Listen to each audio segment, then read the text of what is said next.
রাম রাম বন্ধুরা, আপনারা কেমন আছেন অবশ্যই কিন্তু কমেন্টে জানাতে পারেন। তো শেষমেশ কি ভয় পাচ্ছে শুভেন্দু অধিকারীকে তৃণমূল? ভয় পাচ্ছেন কি মাননীয় মুখ্যমন্ত্রী মমতা বন্দ্যোপাধ্যায়? শুভেন্দু অধিকারীকে হয়ে উঠেছেন তাদের ত্রাস, স্বপ্নে শয়নে শুধুই কি শুভেন্দু অধিকারী?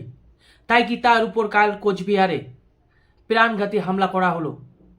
সাধারণত তৃণমূলের তরফ থেকে এই হামলাটি চালানো হয়েছে, যে কিভাবে তার কনভয়ে গাড়ির উপর হামলা করা হয়েছে।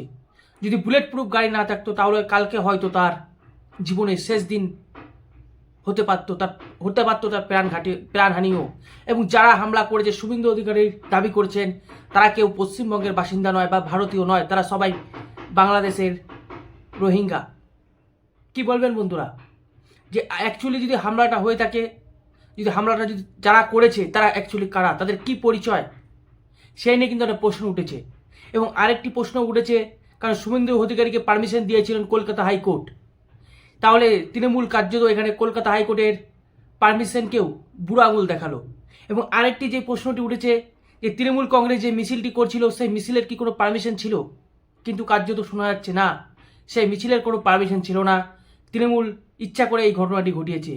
এদিকে উদয়নগর দাবি করেছেন যে তারা বাঙালির উপর অত্যাচার হচ্ছে, সেই অত্যাচারের জন্য তারা সাধারণ মানুষ শুভেন্দু অধিকারীর মতো নেতাদের উপর আক্রমণ করেছে এবং এরকম আরও ঘটবে, এরকমটি দাবি তিনি করেছেন।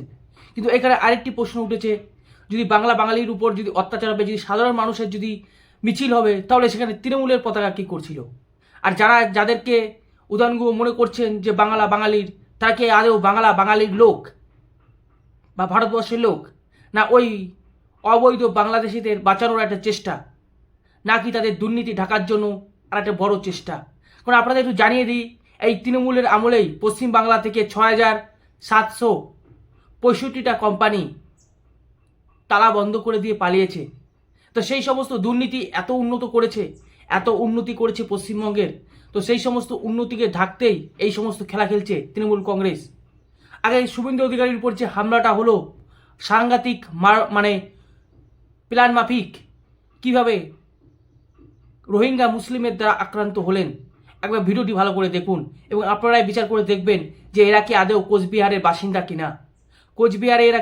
কিনা, এবং কোচবিহারে যেভাবে ভোটের সংখ্যা বাড়ছে হু করে, কারণ পাশেই তো বাংলাদেশ, সেখান থেকে লোক তো ঢুকতেই পারে। দেখুন সেই ভিডিওটি আগে, যে কীভাবে হামলাটা চালানো হয়েছে।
তো আপনারা দেখলেন সেই ভিডিও, সুন্দরভাবে দেখানো হয়েছে যে কারা হামলা করছে। আচ্ছা, এরা কি কেউ ভারতীয়? কেউ কি পশ্চিমবঙ্গের বাসিন্দা? শুভেন্দু অধিকারী অবশ্য দাবি করেছে এরা সব রোহিঙ্গা, এরা সব রোহিঙ্গা, এবং কার্যত প্ল্যান মাফিক এই কাজটি করা হয়েছে। এবং কার্যত এটাই প্রমাণ করে যে হ্যাঁ, এবার তৃণমূল সরকার শুভেন্দু অধিকারীকে কিন্তু ভয় পাচ্ছে, তাই তাকে সরানোর ব্যর্থ চেষ্টা তারা করছেন। এবং কার্যত কলকাতা হাইকোর্টের অর্ডারকে বুড়ো আঙুল দেখালেন এই তৃণমূল কংগ্রেস। তারপরে উদয়ন বাবু বলছেন যে এটা বাঙালির উপর অত্যাচার হচ্ছে, তার জন্য সাধারণ মানুষ পথে নেমেছে, বা এরকম আরও হবে। তিনি কাদেরকে বাঁচাতে চাইছেন? উদয়ন বাবু ঠিক কাদেরকে বাঁচাতে চাইছেন? যারা বাংলাদেশ থেকে ঢুকেছে কোচবিহারে, তাদেরকে বাঁচাতে চাইছেন? আমার তো মনে হচ্ছে তাদেরকে বাঁচাতে চাচ্ছেন তিনি। কারণ যেভাবে কোচবিহারে ভোটার সংখ্যা হু হু করে বাড়ছে, কোচবিহারের যারা সাধারণ মানুষ, সাধারণ নাগরিক, তাদেরকে ভাবা উচিত, তাদেরকে বেরিয়ে আসা উচিত।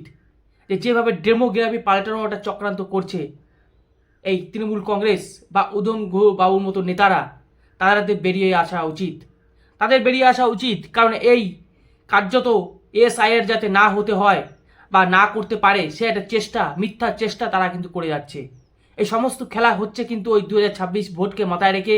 এবং এসআইয়ের হলে আপনারা সকলেই জানেন পশ্চিমবঙ্গ থেকে তৃণমূলের যে ভোটার ব্যাংক আছে, কার্যত অবৈধ বাংলাদেশি, সে অবৈধ বাংলাদেশিদের কিন্তু ভোটার কার্ড থেকে নাম বাদ যাবে, কেউ আটকাতে পারবে না।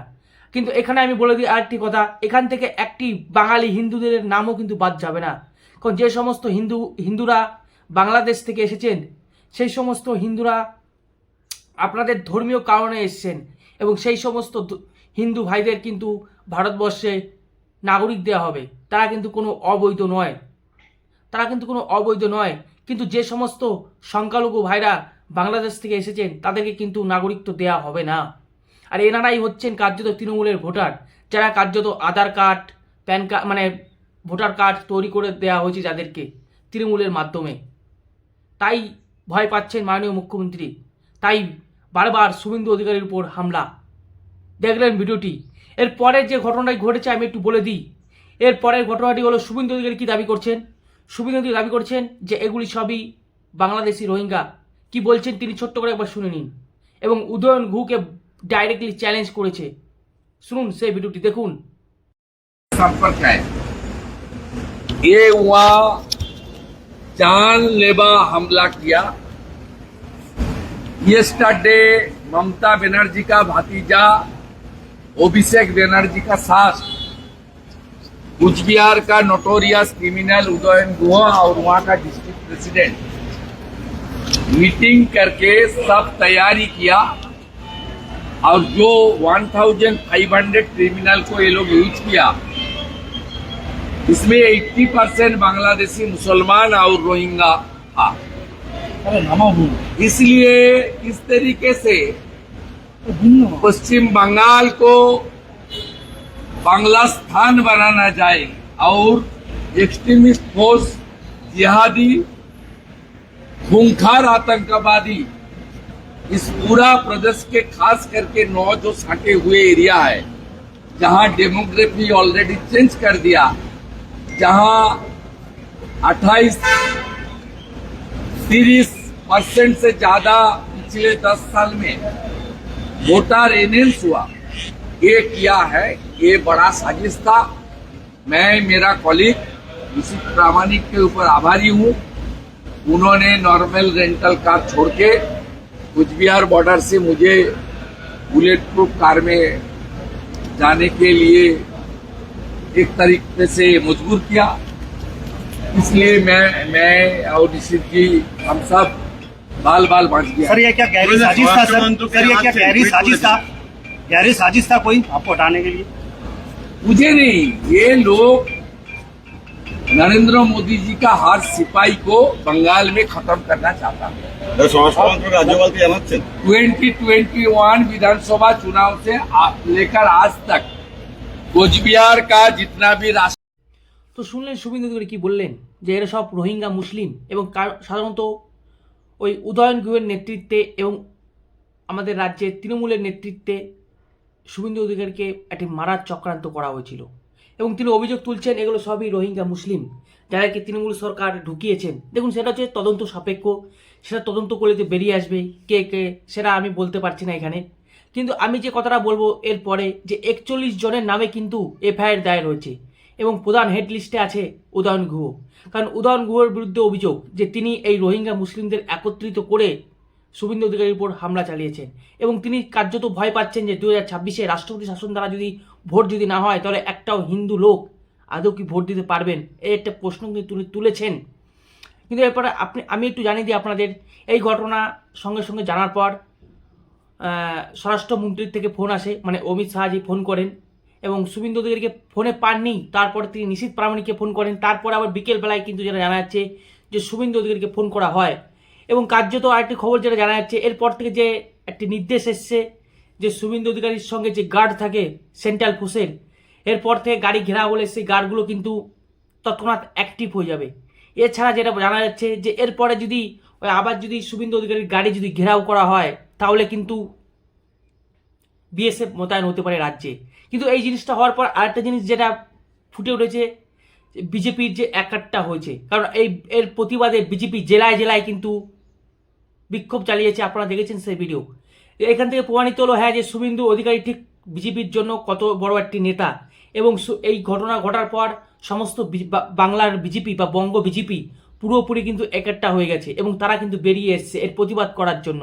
কারণ যেভাবে দেখা যাচ্ছে সাধারণত এই অবৈধ বাংলাদেশিদের রক্ষা করার জন্য তৃণমূল সরকার কার্যত উঠে পড়ে লেগেছে এবং এই উদয়ন গুহর মতো নেতারা উঠে পড়ে লেগেছে। কিন্তু একটা কথা বলে দিচ্ছি, আজকে নয় শক্তি রয়েছে, ক্ষমতা রয়েছে, কিন্তু কালকে যদি আপনার কাছে ক্ষমতা না থাকেন তখন এনারা কী করবেন বলুন তো?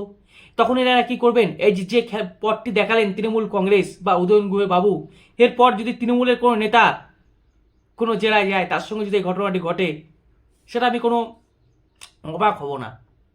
আপনারা কি বলছেন অবশ্যই কমেন্টে জানান। এবং তৃণমূল সত্যি করে কি শুভেন্দু অধিকারীকে ভয় পাচ্ছেন? হ্যাঁ, ভয় পাচ্ছেন, আমার যেটুকু মনে হয়। আপনাদের কি মনে হয় অবশ্যই কমেন্টে জানান। তো ভালো থাকবেন, সুস্থ থাকেন, রাম রাম, ভারত মাতা কি জয়।